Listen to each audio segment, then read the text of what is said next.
الله الرحمن الرحيم والصلاة والسلام على أشرف الأنبياء والمرسلين ومن تبع بإحسان إلى يوم الدين. أنا جو دومي كوحين كاللباد حسب وطني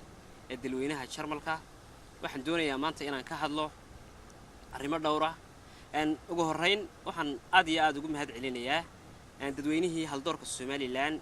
ee midooyinkii u dambeeyay ku soo qulqulayay xisbiga wadani kadib markay ka soo qoosteen xisbigii kulmiye iyo xukuumaddiisa xurmadaran waxaan leeyahay xisbiga wadani maaha xisbi ku ololeeya qorshayaal beelaysan bahwadaag gaara siyaasad qoriisu dhiiba iyo waxa xisbiga kulmiye ugu yeedho sheegaanta beelaysan waxaan leeyahay mar labaad iyo mar saddexaad bartu ku soo dhawaada waxa ugu dambeeyay xildhibaankeena qaaliga xildhibaan nacnac oo maalintii tiraad ahayd aan filayo inuu ku dhawaaqay inuu ku soo biiro xisbiga wadani xisbiga wadani ma noqon doono xaraashe sida xisbiga kulmiye iyo xukuumaddiisa xurmadaran waxa la yiri xukuumadihii dalka soo maray anigu inay tan ahayd baaban aaminsanahay ayaa nin agaasimo ka ah wasaaradda warfaafinta ayaa niman soo shaxaadtigeen dabadeed waxay yiraahdeen maanta waxaanu kaaga baahanahay inaad wax kharashaad u soo doonteen dabadeed wuxuu ku yiri anigu waxaan ahay agaasimaha wasaaraddan ahay waxa iga sareeyo wasiir iyo wasiir ku xigeen ninka wasiirka ahay wuxuu cunaa waxa laaliyo wixii xayisiis iyo ogeysiisa ninka wasiir ku xigeenka ahayna wuxuu cunaa wixii ogeysiisa aniguna waxaan ahay agaasimaha wasaaradda oo waxaan cunaa waxa laaliyo wixii tacsiya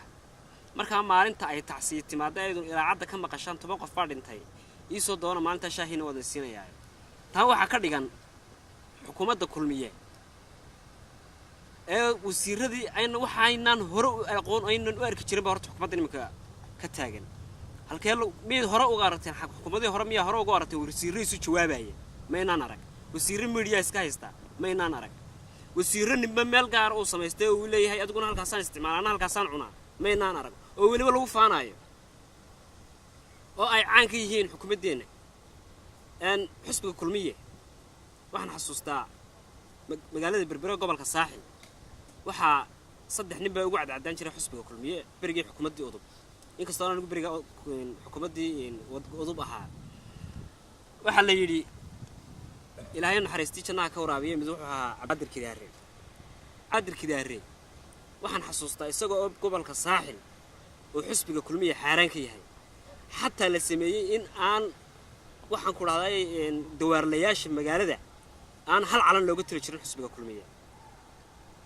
isagoo muddada inta leeg soo jiray 10 sano u dambeeyay dabada tii waxa bedelay maanta waxa laga filayay xisbiga kulmiye in xisbi mucaarad gobolada Soomaaliland uu xaaraan ka hada sida gaarka ay hore xukuumadii hore u sameeyay jireen laakiin dibtu waxay tahay dadkii ayaa nacay xisbigii la oran jiray kulmiye maanta waxaad arkaysaa gobolkii Saaxil oo xukuumadda dadkii ku jiray ay uga ololeeyeen xisbigii wadani dhexdiisa taasoo mid Ilaahay loogu mahadiyo waxaan ku soo gabagabayn lahaa labadii kelmadood ee ugu dambeeyay gabaygii maalintii dhaweedu tiriyay ninkii la oran jiray Abwaanqiid wuxuu yiri dooran mayno kuwii nooga daray daahir dabadii dooran mayno ninkii waagi diiday ducadii wassalaamu calaykum waraxmatullaahi wabarakaatuh intaas ku soo gabagabayn